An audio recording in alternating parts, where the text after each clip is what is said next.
position as the top dogs of Scottish football, and tonight we're concentrating on Rangers prospects for the months ahead. The Ibrox club have a huge following which expects success, and it's the task of one man in particular to deliver. Graham Souness takes Rangers into the new season with the task of unseating their greatest rivals from their place as league champions and cup holders. Last year, the Rangers manager was plagued by injuries and suspensions involving key players, the most important of whom was club captain Terry Butcher. Butcher sat on the sidelines for 9 months after breaking his leg in a Premier League match against Aberdeen in November, and only returned to serious action at the end of last month. Rangers started last season as favourites to win everything domestically, but ended up with the Skol Cup as the only tangible reward for their efforts. I think taking everything into account with the problems we had, injuries we had, suspensions we had, which we're going to try very hard to eliminate this year. Last year wasn't too big a disappointment for us. Last year was a far bigger transitional period than we experienced in the first year. During the close season, Souness made 2 major signings. First, there was Kevin Drinkle, bought from Norwich for £600,000 to partner Ali McCoist up front. He's done well in pre-season games, getting on the score sheet on a number of occasions. Then last month, defender Gary Stevens moved to Ibrox at a cost of £1.2 million. Stevens left Everton to come to Glasgow because he rates Rangers the biggest club in the land. Rangers was a great move for me. I mean, I left a big club, but I think I've come to the biggest club in Great Britain. Personal standards dropped the last 2 seasons, and I think that Rangers, especially Graham Souness, is giving me that spark and a little bit of bite back into my game. So hopefully we can carry that on to the rest of the season. So what then is Gary Stevens going to do for Glasgow Rangers? Well, first of all, we've got to get a good solid start. I mean, I've got fairly short-term ambitions really. Do well in the first half dozen games. Obviously help Rangers to the top of the league, and hopefully we can stay there. As significant, if not more so, than Souness's buys has been the return to fitness of Terry Butcher. He's the man who holds Rangers together, an invaluable presence vital to their chances of success. Souness thinks both he and Ian Ferguson will be tremendous assets this year. People said we'll have 2 new players this year. I see it, we have 4 new players. Ian Ferguson arrived last year at Rangers with a heavy suspension hanging over him. He's an inexperienced player, he's rash at times. He'll learn, he'll have to learn, because if he doesn't, then he's going to end up sitting in Stanmore and he's going to play. He'll be a new player for us next year. Terry Butcher will certainly be a new player for us next year. He's got all his sparkle back. He reckons he's fitter than he's ever been in his life. And of course the new players that we bought. While some players were happily arriving at Ibrox, others were departing in less pleasant circumstances. Graham Roberts was put up for sale following a dressing room row with Souness at the end of last season, and went through a footballing equivalent of solitary confinement before eventually being sold to Chelsea earlier this week. Despite all the problems he's had over the past months, Souness is more than content with his lot. It's the greatest job in the world, as far as I'm concerned. It's not a problem, it's not a burden. Pressure is something that everyone takes it differently. Right now I enjoy the pressures of being manager of Glasgow Rangers. I wouldn't have it any other way. And you'll enjoy it a lot more if the season is more successful than last. Enjoy it a lot. I will be happy if we can get away from the problems we had last year, because I know if we can get away from those, then we'll have the First Division League Championship flag for season 87-88. And how would the champions fare against Rangers? Let's join commentator Jock Brown to find out. He's line up in a 4-4-2 formation with back four of McKee, Collins, Zimiston and Kerr. John McNaught will be the key man in the centre of midfield, and Dave Roseborough will have a key role, perhaps pushing forward to join the front 2 as often as possible. And there's the young goalkeeper, 19-year-old Alan Ferguson. The biggest football day of his life, the YTS signing came from Netherdale Community, a Lanarkshire juvenile team. And the signing yesterday from Meadowbank Thistle for £30,000 plus Adrian brought Dave Roseborough. And that very powerful Rangers lineup. Again, it will be a 4-4-2 formation, almost certainly, with Drinkle and McCoist the front 2. And John Brown is the replacement for Ian Ferguson. The £1 million signing from Everton, right back Gary Stevens, fresh from the European Championships with England. And from Norwich City, £550,000, Kevin Drinkle, the man who will form the new spearhead with Ali McCoist. Graham Souness in the director's box, watching calmly. For a gala occasion at Douglas Park, packed to capacity, 10,500 people as Rangers start the match, kicking up the very significant slope which runs from right to left down Douglas Park. So a vital day for Terry Butcher, right back in the heart of competitive action again for Rangers. And Mark Walters with the throw on the far side. There's John Brown, and the cross blocked by Jimison. So Brown there winning number 8, was a Hamilton Accies player before going to Dundee in 1984 for £45,000. A bit more expensive when he signed for Rangers last season for £350,000. Jerry Collins, the skipper for Hamilton, turns it out. There's Walter Smith in the Rangers dugout with some exhortations for the Rangers players. Rangers certainly are not having things all their own way at this stage. There's a free kick to Hamilton, a foul by Walters on Harris.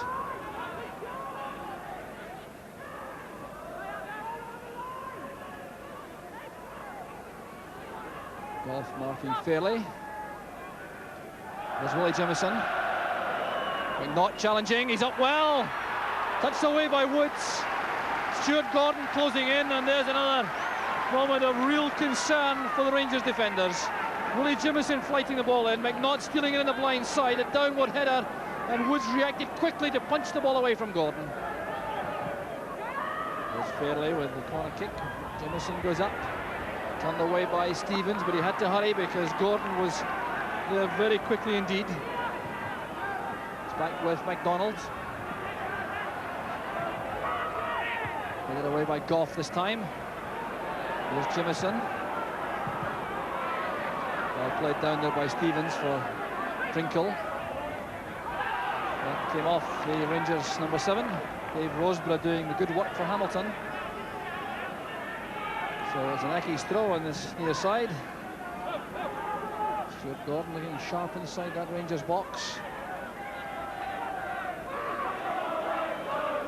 There's Fairley, nodding it inside. Butcher creates space for himself.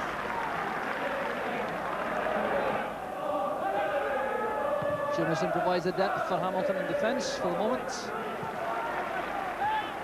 Goff forced to play the ball by the attentions of Fairley. The physique of Butcher winning the ball from Gordon. Fine tackle that from Kerr. Kerr and Walters clashing off the ball after that initial challenge. Referee Jim Renton has picked up the reaction of Walters. So the referee will have a word with the Rangers number 11. It started with a crunching tackle, and a fair one at that from Jim Kerr. He played the ball cleanly. The players tangling as they fell, and Walters was clearly unhappy with the challenge. A little exchange there between the two. Butcher's header. Midway through the first half, as John Brown goes in with that reckless challenge, he didn't make contact with Colin Harris, but referee Renton immediately gave the free kick. Harris can manage a smile. McKee to Fairley. Harris with a return pass. Here's Fairley again for Hamilton, and it's well saved by Woods. Superb play from Hamilton, opening up the Rangers defence once again. The debt due to Chris Woods in the Rangers goal. Great move this from the free kick. Fairley laying the ball off. Harris with the instant return. Fairley getting away from Butcher, and the shot well saved by the right hand of Chris Woods. Drinkle and McCoy's the target men through the middle. Would have needed some height to reach them.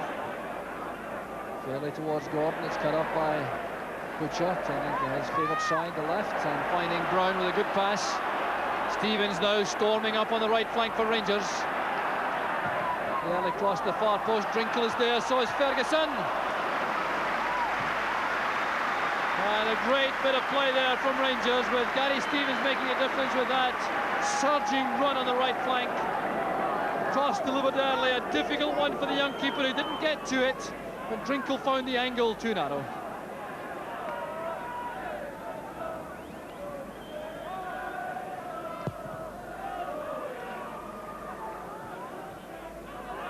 Fairley got a touch, the cover provided by Butcher. Jimison winning that. Kenny Collins was there to make sure for Hamilton. There's some space for Stuart Monroe. This is Walters. Showing a clean pair of heels to McKee. There's Drinkle again going up well. It's back for Durrant. It was blocked by Kerr. Back with Walters. Rangers building up some pressure now on the Hamilton defence. It's turned away for a throw, which goes to Rangers.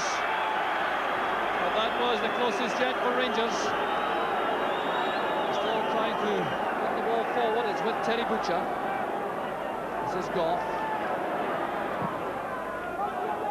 There's McCoist. The Drinkle is also there. The clearance comes from McKee this time. Stevens to Wilkins. To Goff, and the play switched to the left to Monroe, making lots of room for the fullback. Good play from Rangers. As Walters have caused all the trouble a moment ago with that burst of pace past Kevin McKee. Walters with the cross to the far side to Drinkle. There's Jimison. Not touches it away. Here's Fairley. Goff linking with Durant.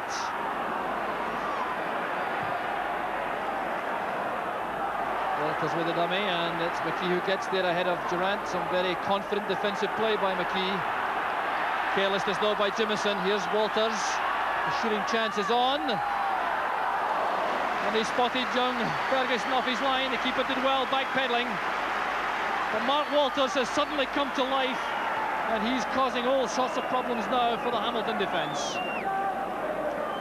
Stepping inside here after the error from Jimison, setting up that chipped shot, and Ferguson had to scramble back quickly to make the catch. Butcher to Drinkle. The header finds Walters. Wilkins.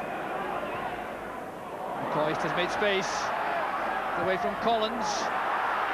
Durant leaves it to Walters. Well, that was promising for Rangers once again, but Mark Walters didn't quite read the dummy from Durant. And Stuart Monroe closing in again at the back for Rangers.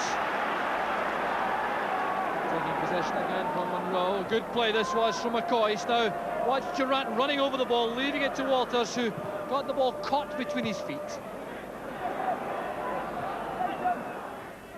That the Hamilton manager John Lambie will be very happy to see half-time arrive with the score sheet remaining blank, but there's another problem for the Yankees defence as Collins concedes the foul with the challenge on Drinkle. So Butcher joins the attack. So does Richard Goff. Played in by Walters. Up goes Brown. Well, it'll have to be taken again because the Yankees' wall was too close to the kicker. Referee Renton insisting they retreat the full 10 yards, and it's another chance for Walters to pick out one of the men in the box. It was Kevin Drinkle who came to the near post, and a fine save again from Alan Ferguson. Well, this was great play from Walters in particular. The variation, driving the low free kick to the near post area. Drinkle made the run, the glancing header, and it was well stopped by Ferguson. McCoist with Walters.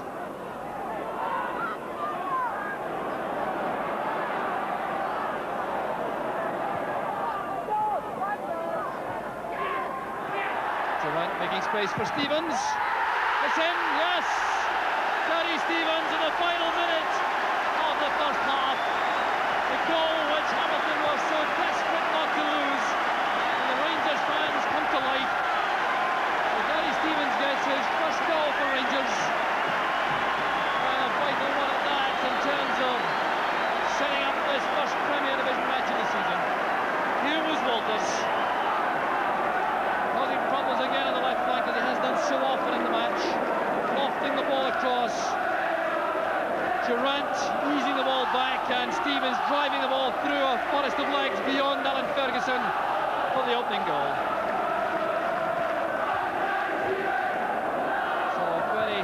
Savage blow that to Hamilton. And the interesting aspect of that goal is that it's almost certain that Graham Souness didn't see it. He had left his seat in the director's box and hadn't yet arrived in the track when Gary Stevens drove home the opening goal.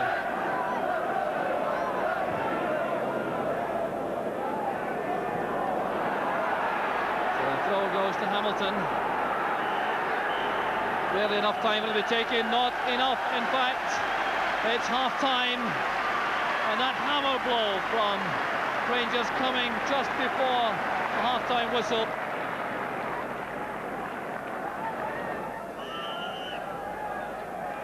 So Hamilton start the second half, and no doubt different considerations in the interval team talk from John Lambie than they might have been had the scores remained level.